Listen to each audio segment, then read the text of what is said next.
Welcome back, everybody. So my guest today is someone I've wanted to speak to for several years now. He's one of the most recognisable voices and voiceover artists in the country. He's the author of one of the best Australian biographies that I've ever listened to, his book Lofty. And he's also one of the most talked about on-air talents from the halcyon days of the radio industry in our country in the 80s and 90s, Ian Lofty Fulton. Joshua C. Liston, thank you so very much for inviting me. The full name, I like that. It's you and my grandmother that call me Joshua now. So I only ever get Ian when I'm in trouble, and generally it is all three names, first, middle, and last. Yeah, so that way you really know you're in. Well, it'll be Lofty for the rest of this conversation if you're okay with that. Great. Excellent. It'll stop making me nervous then. That's great. So I was hoping we could start talking about Wagga. I'm a massive fan of your book and specifically your audiobook, and I didn't even know, because it predates my time in the region, that you spent some time in Wagga. That's only about 75 minutes up the road from where I live. Yep. So I know you did speak in the book a little bit about Wagga, but now that you're 20 plus 30 years removed from Wagga, what do you still remember about that little country town? City, sorry. Wagga people will be upset I called it a town, city. Oh, gosh, you can't call a city a town. We enjoyed our tour. Wagga was great for families. I was married at the time, and I had three young stepchildren, and so it was a great community town and very supportive of families and sport and activity. Like the boys, Jason and Ben, my two stepsons, got into Minky when they were in Wagga, which is, for those who don't know Minky, it's basically mini hockey, and hence the name Minky. They had embraced BMX riding, keeping in mind that this was, God, nearly 40 years ago now. It was, when was I in Wagga? 1985, 86, I was in Wagga. And yeah, we actually bought a house there. So we looked at, spending a considerable amount of time there because we liked it so much. And then things went a little bit south at work, and it was time to move on. I mean, as you know, in the media industry, for those who aren't familiar, for want of a better term, it's like doing your apprenticeship. You start in a very small market. For instance, for me, I started in Burnie on the northwest coast of Tassie, and then I was offered a job in Shepparton in Victoria. That was a nighttime job, and when I was in Shepparton, I was then offered the job in Wagga, which was a daytime job doing, at the time, I think it was noon till 3 I was doing. And I have some fond memories of Wagga. Yeah, so Wagga, it's funny, I already felt a connection to your story and also just your voice. It's so rich, particularly on that recording. It's just incredible. But as soon as you started talking about Wagga, it felt like more of a personal connection for two reasons.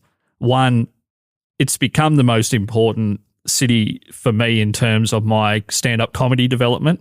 It's where I've had it's where I've had the most opportunities, and the people that have supported me probably the most thus far are actually based there. And secondly, I played so many gigs there back when I was in a band. It was a real music-heavy place, Wagga. And there was a lot of opportunities. They were choosing bands over DJs still in the early 2000s, which I found even different to Albury-Wodonga, only an hour and a half away. It was more a DJ-heavy place. But it was the first time, and I know you've experienced this, and I don't want to take us on a dark turn here, Lofty, but it was the first time loading something into the back of a car where I hurt my lower back, which has pained me on and off, and been living in the back of my mind as a limiting thing sometimes. Mm-hmm.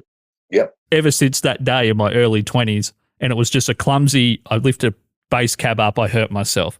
And so I've got some of the best memories, and that one really annoying incident all burned into my mind, all about Wagga.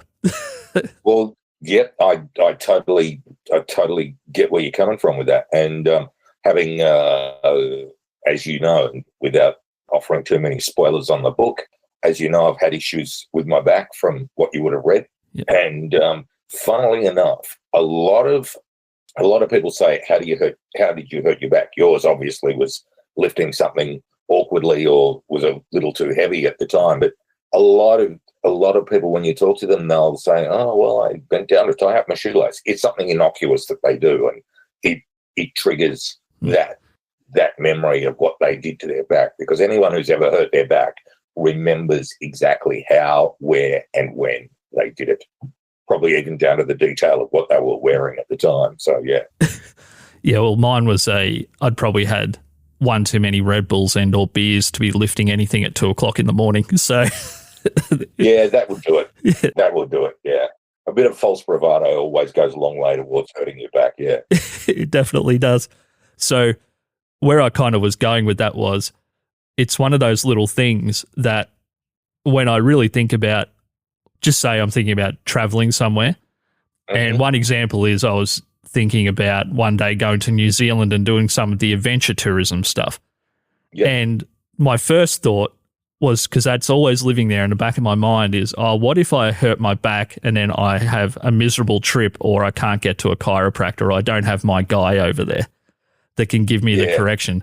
It's just living there in the back of my mind. And that is kind of, I felt like a through line in the book, that you're such an incredible talent and you've worked so hard, and we'll get into parts of your career, but that there has been little things that have just been niggling in the background for you.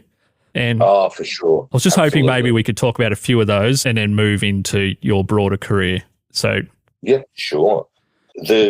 With my back, inherently, it's part and parcel. And for those listening who obviously don't have the benefit of having vision accompanying this podcast, I have dwarfism, and there are different kinds of dwarfism, but the one that a lot of people would be familiar with if they've seen Game of Thrones is Peter Dinklage, who was in that series, and brilliant actor, and I applaud what he has done with his career, because he certainly has more courage to get in front of the camera than I do. But Peter Dinklage has what is known as achondroplasia, and how that is denoted is short long bones being your arms and legs. So we have short legs, normal length torso, which can then give that odd appearance of being out of proportion, and also an enlarged skull. So putting it all together, it can lead to let's call a spade, an odd appearance to the average person. And I say average in air quotes. But one of the inherent issues with dwarfism is spinal issues. Some people go through their entire life, thankfully, not encountering too many issues with their spine, but I got the short straw on that occasion to date. My first spinal operation was in 2001, and since I had 2 in that year, and then since 2014 I've had 6 more. So I've had a total of 8 spinal ops since 2001.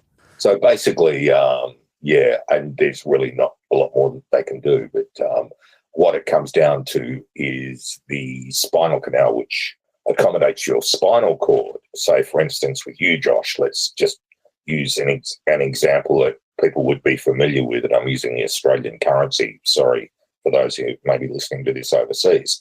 But think of your spinal cord being, say, the diameter of a 5-cent piece, and it sits inside your spinal canal, which is, say, the diameter of a 20-cent piece. For Americans who may be listening, sort of the difference between a quarter and a penny sort of thing. And for myself, it's more like a 5-cent piece to a 10-cent piece.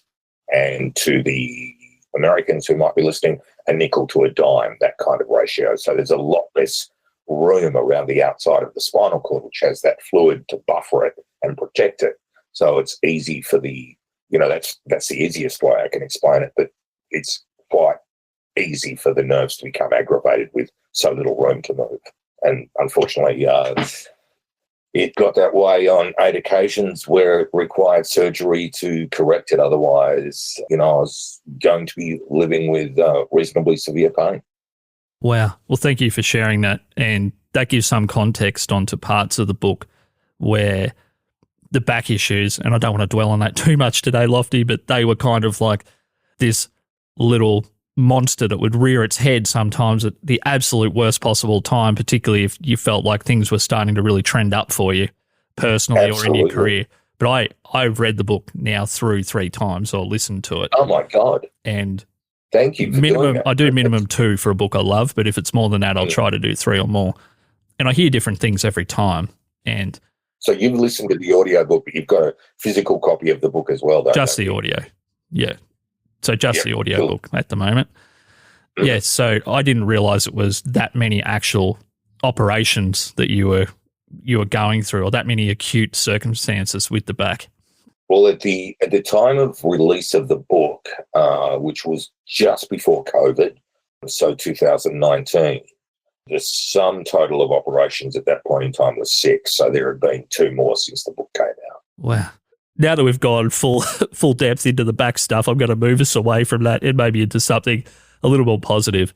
So you did mention your dwarfism in there, and there's this amazing part of the book where you're going to a voiceover conference, I think maybe for the first time in the US.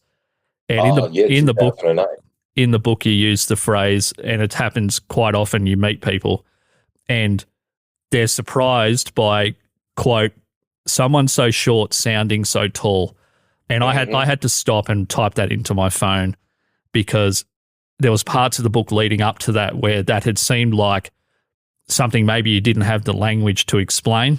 And then at that particular time, you kind of maybe found the language to explain how people were reacting. And the way you performed that part was though it was maybe becoming something you were seeing more as a positive. Yeah. I'm not sure. I don't want to put words in your mouth by any means, Lofty. And this is just from, and to be honest, I might have overabsorbed the book. It might be one of those things. You may well have done. Yeah. Having heard it now 3 times, you might have done. So I don't want to say that that's what you were thinking, but I just thought it was such a great turn of phrase. Someone so short sounding so tall. I want to talk about, when was the first moment that someone talked to you about your voice and made you feel like, oh, maybe I won't say gift, because that might be a little woo-woo for some people, but maybe I have some intrinsic talent here, and if I work on that, that can be a thing, being your voice. Who was the first person that mentioned it to you where you really thought, I've got something there? Oh, gosh. To give credit where credit is due, it was my mother who, when my voice broke, suggested to me that I should consider a career in radio. And this was in the late 70s. And of course, at that time, I was an obnoxious teenager who, whatever your parents said, you had the opposite opinion. Didn't matter. If they said black, you said white. Yeah. Anyone who's got teenagers knows exactly, or anyone who's got kids knows exactly what a defiant child is like. So to her credit, she was the one who guided me on the path of thinking about radio. I didn't know that voiceover at the time was a thing I could do. And I didn't even think radio. I am, at the time of us talking now, I'm 59 years old. So growing up in the 60s and 70s, radio was a big part of your life. You took it everywhere you went, basically. You had a radio in the car. You might have had a transistor radio, as they used to be known. And this is before the days of iPods and Walkmans and things like that. And you thought of radio as only being done by special people. So when Mum suggested it, of course, I said, Mum, that's just for the stars, forget it. And she then suggested it to my speech and drama teacher during my matriculation years, or HSC, as it's often known as. And when the speech and drama teacher said, you should think about radio, it was like, oh, that's a great idea. But the credit belongs to my mother. But did I know it would lead to what I'm doing now? No, didn't have a clue. That's fascinating. And there's so many parts in the first 10 to 15 chapters of the book where your mum comes up as just someone that was just championing you along the way. So that's an incredible element of the book. So one thing I think is interesting is we hear the radio now, Lofty, and the big-voiced, for the lack of a better term, the big-voiced presenter that maybe has some preternatural gift for the big, deep presentation is maybe less common than it was then. So when you say special people, it's not just talented, funny, smart people, but at the time, I'm assuming it was also people that were blessed with a certain quality of voice as well. With a decent set of pipes. I think certainly back then it was modelled on people with appealing voices, shall we say, and appealing doesn't necessarily mean a deep voice or anything like that, but a warmth to their voice that makes people feel reassured when listening to them, or people enjoy listening to that particular presenter for whatever reason that may be. So, but yeah, the bigger voice was certainly very prevalent during the 60s, 70s, and into the 80s. Yep.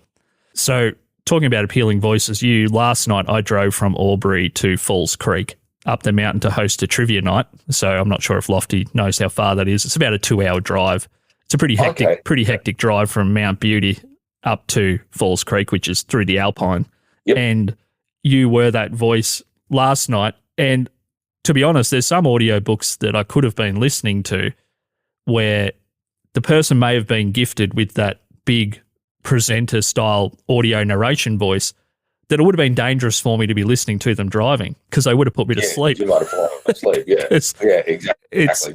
Not exactly what you want to be doing when you're behind the wheel of a car. Not at night coming down those windy trails. They're basically just fancy goat tracks, some parts of that road. Yep. So you have a character in your voice, but it leads me to think, and I'm just going to keep coming back to the audiobook. I'm sorry the listeners, Lofty might not know this, but they know I'm absolutely fascinated with the way people transmit emotion through their voice. And it's really maybe my passion as much as what it is the audience's.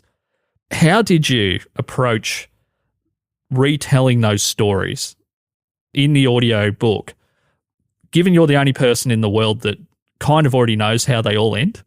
Like, how did you put so much genuine emotion into all of those stories and keep them sounding like a lot of them sound like it was the first time you'd ever said them out loud? That's how real they felt. Thank you for saying that. Fun fact, it's the first audiobook I've ever done. It's the only one I've ever done, because audiobooks are a lot of hard work. This one was easier for me, obviously, because I knew the content and I'd written the content. And I had firstly had it put in the contract that I was the one to do the audiobook, because I couldn't imagine anyone else doing it. And it would have, not that they wouldn't do it properly, but because they didn't know the story as intimately as what, of course, I do, having written it. Some of the nuance might have been lost, because the English language is one of those, it is probably one of the most difficult languages for anyone trying to learn it who's a foreign speaker, because nuance is everything. Inflection, cadence, the whole lot. And to give listeners an example of what I mean is, what's that on the road ahead? What's that on the road ahead? So same thing being said. Yeah, it's like, okay, do they mean ahead, or as in front of me, or is that someone's head on the road? That's brilliant. So there's that kind of nuance that can be lost if somebody's not as familiar with the story, of course, as what I am. There's this brilliant line, and I don't want to give away too much about specifics from the book. I would encourage everyone to go and read the book and absolutely listen to it. If you've never signed up to Audible and you've got that free offer to get a free book, use that, pay for it, do whatever you need to. It's just such an incredible performance. The book that we're actually talking about is Lofty, My Life in Short. Yes, I'll attach some links to the book where people can find that in the show notes. You can do that with all this newfangled back in my day, we used to use tape recorders. Well, I'm actually when it comes to guitar and guitar gear, I'm a bit of an old school analog person. So in certain parts of my life, I'm stuck in the 80s and 90s. So gotcha. There's this line where you're talking about returning to Tasmania and you go to see your dad. And he's managing a store, and he asks you at the time, I'm not sure how long it had been since you'd been in the same physical space as him, but he asked you to mind the store, and he went and did whatever else he was doing. And I mean, I've listened, I think, probably to around 1,000 audiobooks in the last 10 or 12 years. And that would be, I reckon, and this is no hyperbole, I'm not a hyperbolic person. Anyone who knows me would say I'm almost the opposite a lot of the time. It would be in the top 50 lines I've ever heard in terms of transmission of what felt like real emotion. one of the questions I had was, there's so many massive moments and the way you present them is just so great throughout, particularly the audio, which is what I've experienced.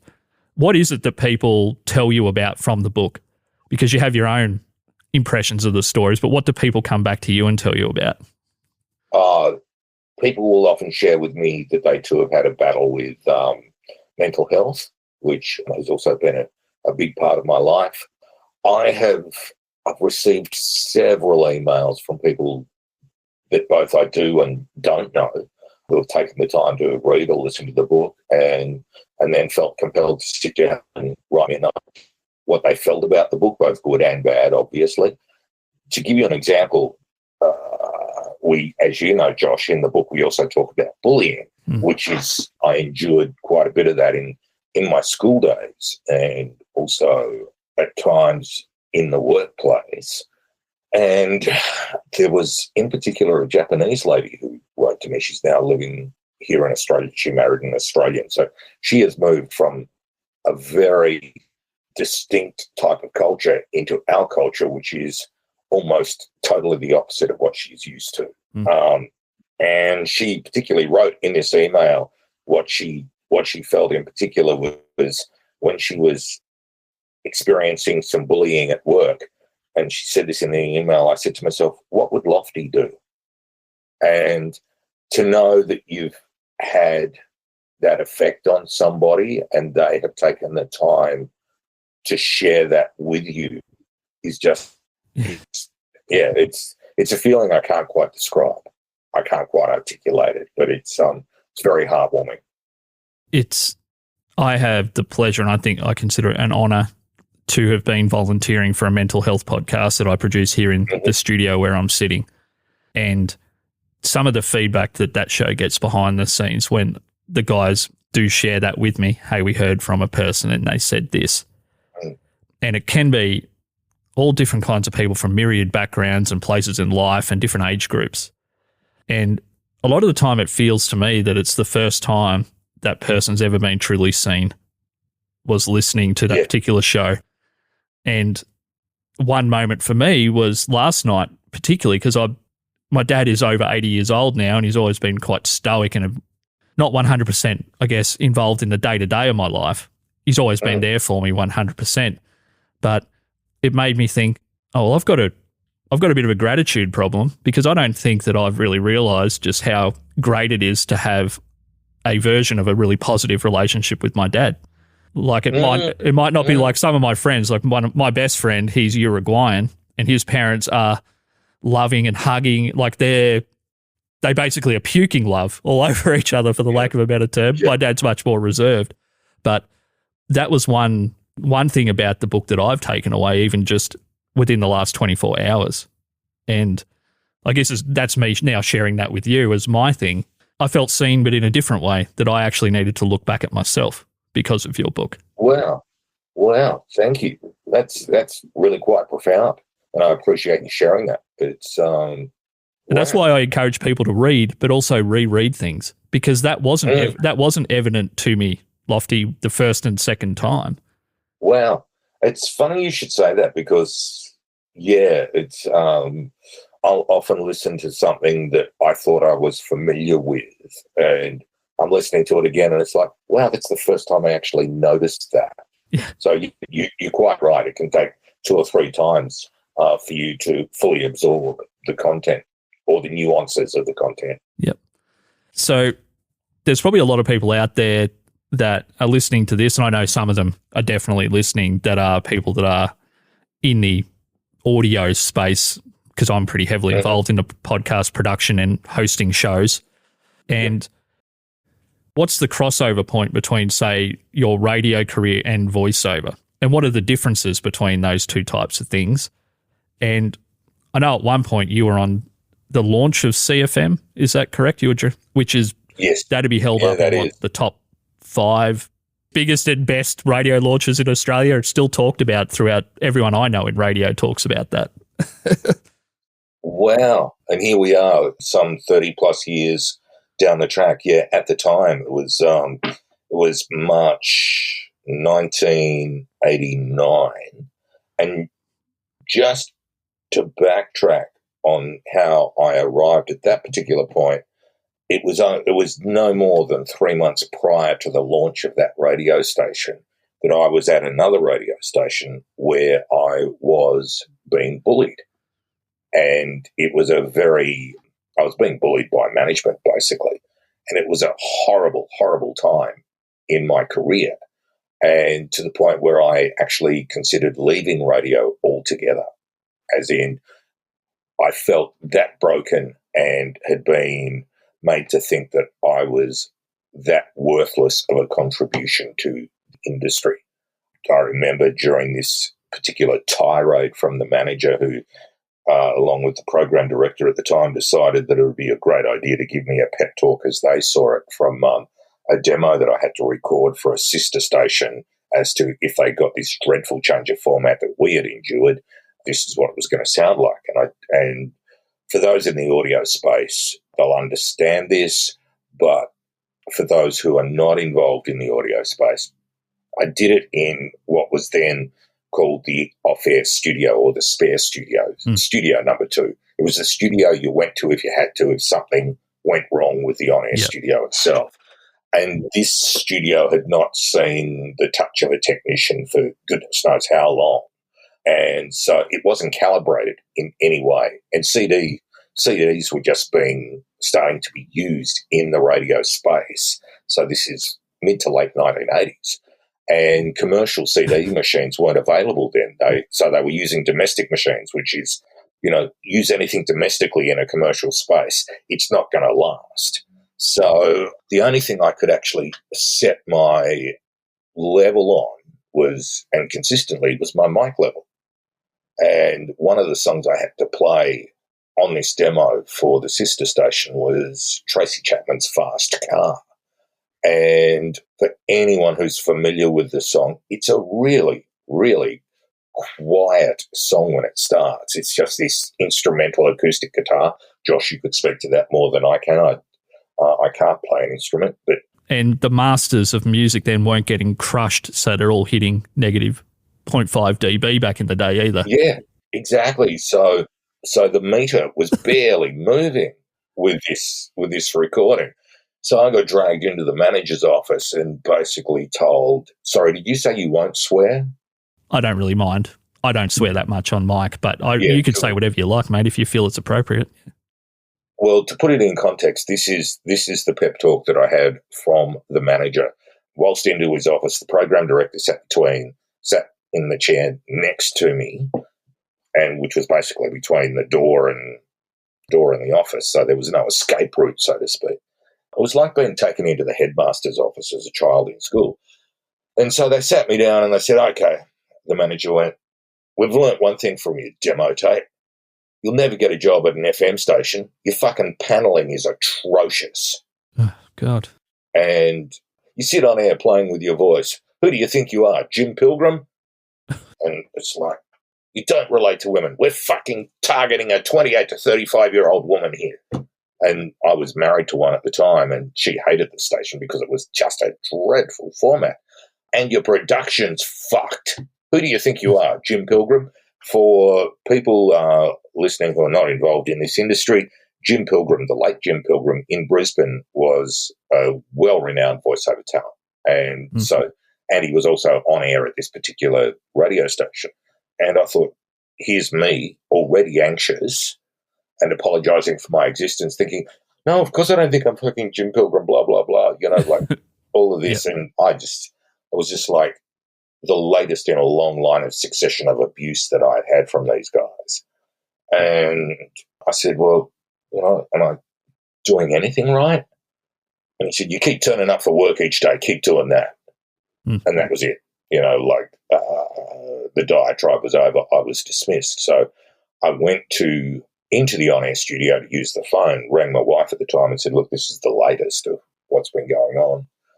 And she said, that's it. I don't care what you do now, be a bricky's labourer, whatever, but you're not staying there putting up with that abuse.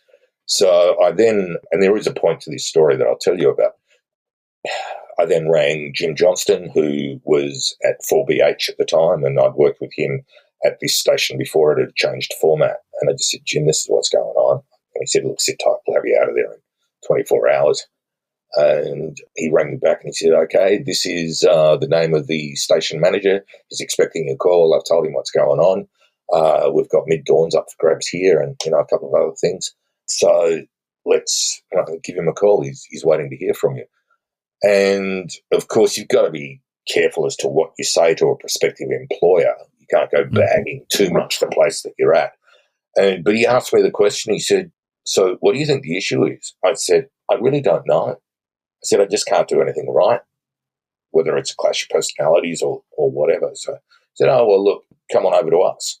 So I was there, and it was when I was there, I'd only been there a couple of weeks, I was offered the job at CFM. And the irony of what I was told, the key points of this dressing down that I got from managers were, you'll never get a job at an FM station, your paneling is fucked. You sit on air playing with your voice, not relating to women. Who do you think you are, Jim Pilgrim? And there was something else in there. And these were the words, and these were the words that we used. So, like in this day and age, you would well and truly sue an employer if they treated you that way. The irony of it was, I was then offered the morning shift, also known for those not involved in our industry. Back when Noah was a boy and radio was in its infancy, you could only listen to radio at home. You didn't go to work and listen to the radio.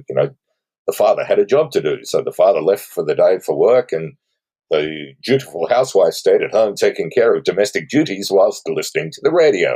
So the only listeners at that time of day generally were women. So hence the shift became known as women's.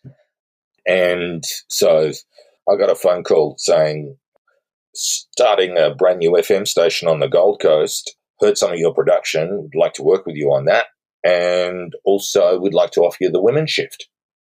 All the things I'm no good at, you're offering me a job for.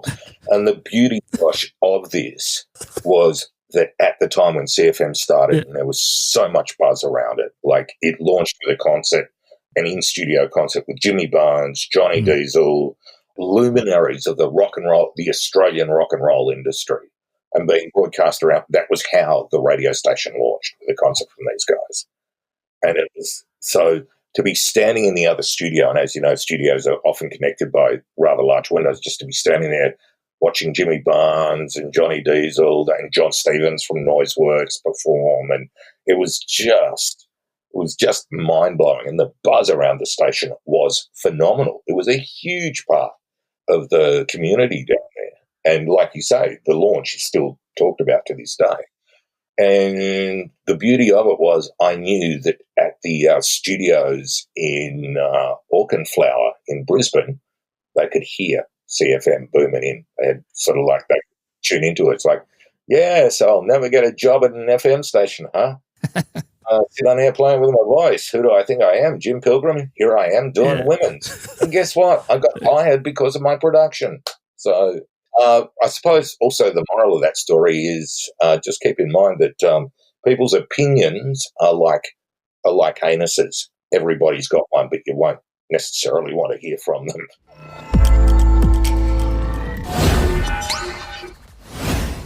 Today I was hoping maybe we could dive into something that you've had, a challenge that you've had to overcome mostly in your voiceover career or whatever creative endeavors you have going at the moment since the book's come out. So post-book, what are some challenges or a specific challenge you've had to overcome in your creative life?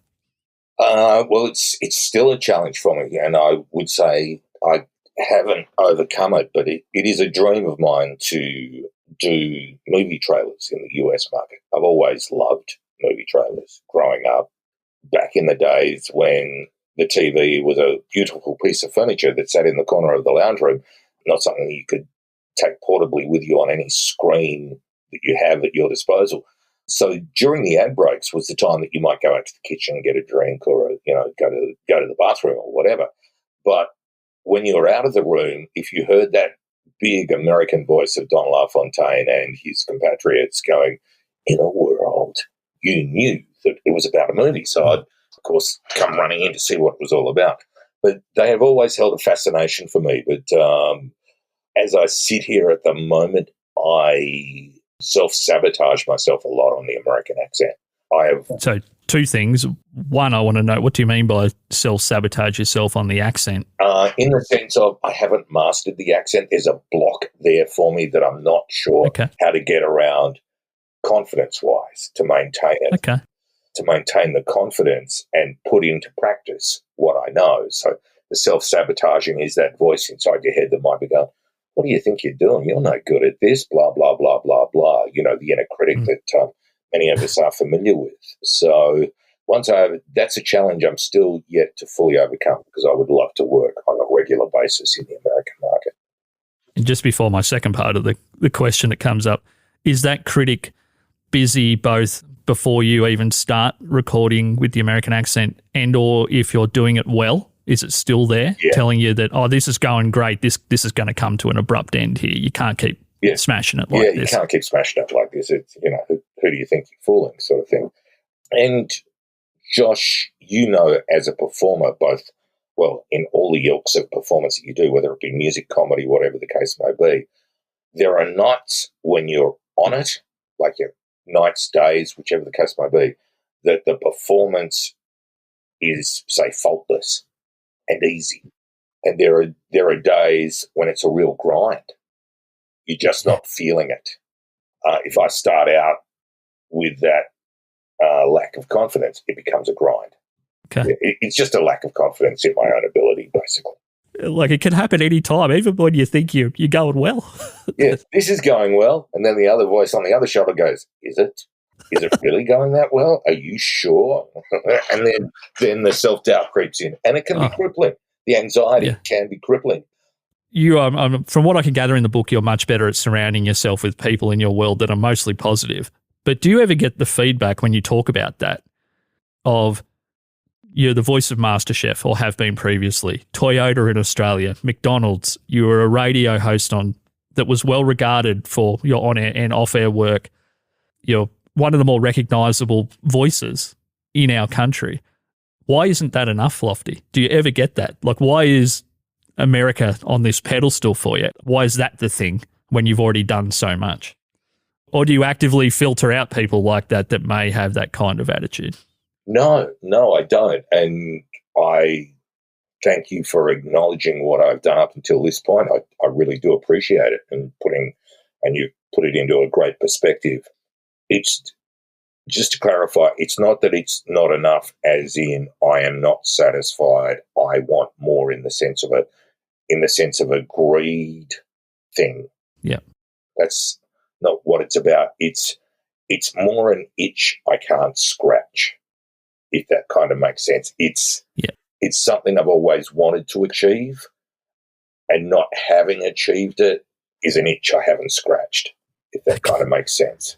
That can, in the right frame of mind, be a positive driver too for action, I think. Yeah, can be a motivator, but can also be a limiter, so to speak. Correct. And that can change day to day. I think we've discovered that today through our conversation. Yes, so for sure. I just wanted to finish up with a news segment, and this is for the real audio nerds out there. So this is going to be just a quick fire.